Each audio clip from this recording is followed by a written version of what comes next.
एक बार एक भक्त भगवान के मंदिर में बड़ी पूजा अर्चना कर रहा था। ईश्वर से अनुनय विनय कर रहा था कि वो उसकी गरीबी को दूर करे। अचानक ही वहां पे एक चोर छुपता छुपाता पहुंचा और वो भक्त के साथ ही खड़ा हो गया और भगवान से आराधना करने लगा कि हे भगवान, मुझे राजा के इन सिपाहियों से बचा लेना। अगर इन्होंने मुझे पकड़ लिया तो आज तो मेरी खैर ही नहीं। तो इधर राजा के सिपाही जब मंदिर में आए तो उन्होंने देखा कि वहां पे दो लोग जो हैं वो भगवान की भक्ति में मशरूफ हैं। उन्हें लगा कि ये इनमें से कोई चोर नहीं हो सकता, तो वो वहां से उस चोर को बिना पकड़े ही चले गए।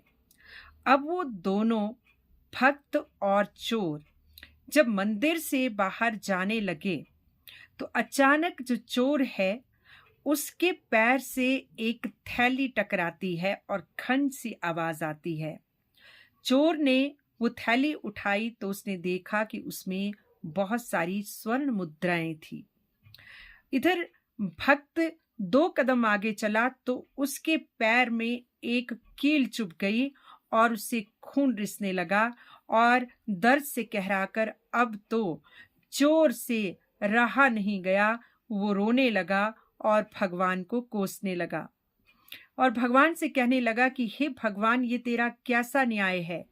जो ईमानदारी से तेरी भक्ति करके दिन रात मेहनत करता है, तूने उसके पैर में कील चुभा दी बजाय इसके कि तू उसकी सहायता करता। और जबकि ये जो नीरा ठग है, चोर है, तूने इसको एक स्वर्ण मुद्राओं से भरी थैली और दे दी। कि मैं तुमसे बहुत ही नाराज हूं। तो उसी मंदिर के पास ही एक बड़े ज्ञानी बैठे थे जो त्रिकालदर्शी थे। उन्होंने जब भक्त का रुदन सुना तो उन्होंने अपनी आंखें बंद की और कुछ उन्होंने देखा, अनुभव किया और उसके बाद उन्होंने आंखें खोली तो वो भक्त के पास जाते हैं। तो भक्त रो रहा था। उसने उस ज्ञानी को देखा लेकिन उसे अनदेखा कर दिया क्योंकि उस वक्त वो बहुत संताप में था। तो ज्ञानी ने भक्त के सिर पे हाथ रख के कहा, बहुत दर्द हो रहा है क्या? तो भक्त कहता है कि दिख नहीं रहा आपको कि पैर में कील चुभ गई है और खून निकल रहा है? दर्द नहीं होगा तो और क्या होगा? और देखो तो भगवान का न्याय, मेरे पैर में कील चुभा दी और ये जो चोर आपने देखा वो एक चोर था, उसको स्वर्ण सिक्कों से भरी थैली दे दी।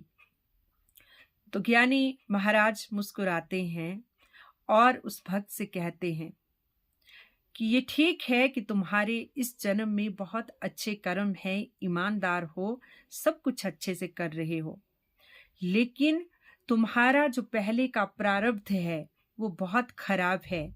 तुम एक अच्छे मनुष्य नहीं थे और उसी खराब प्रारब्ध के चलते तुम्हारा यह हाल हो रहा है। और जानते हो कि आज जिस वक्त तुम्हें ये कील चुभी है, उस वक्त तुम पे फांसी की सजा का ऐलान होना था। ऐसा तुम्हारे भाग्य में लिखा था, लेकिन क्योंकि तुमने इस जन्म में बहुत अच्छे कर्म किए तो वो कर्म थोड़ा तो रह ही गया था, लेकिन वो फांसी से चलकर मात्र एक कील चुभने तक ही रह गया। तो तुम भला मानो कि तुम्हें ईश्वर ने फांसी को छोड़ के एक छोटी सी कील पे ला दिया। तो भक्त सुनता है, और वो चोर, उसने क्या बड़ा अच्छा प्रारब्ध किया था? तो कहते हैं संत कि बिल्कुल हाँ, उस चोर का प्रारब्ध बहुत अच्छा था और इसे तो आज के समय किसी राज्य का राजा होना था, लेकिन इसने इस जन्म में इतने बुरे कर्म किए, चोरी की, ठगी की, मारा मारी की, अज्ञान फैलाया, और इसलिए ये जहां इसका राज्याभिषेक होना था, इसका प्रारब्ध केवल एक सिक्के की थैली तक ही सिमट गया।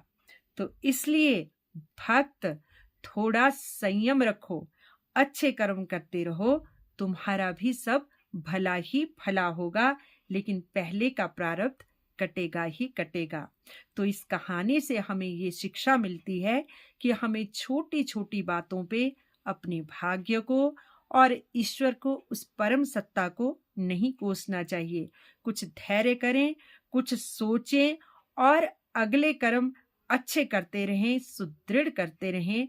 अच्छा समय आता ही आता है। नमस्कार।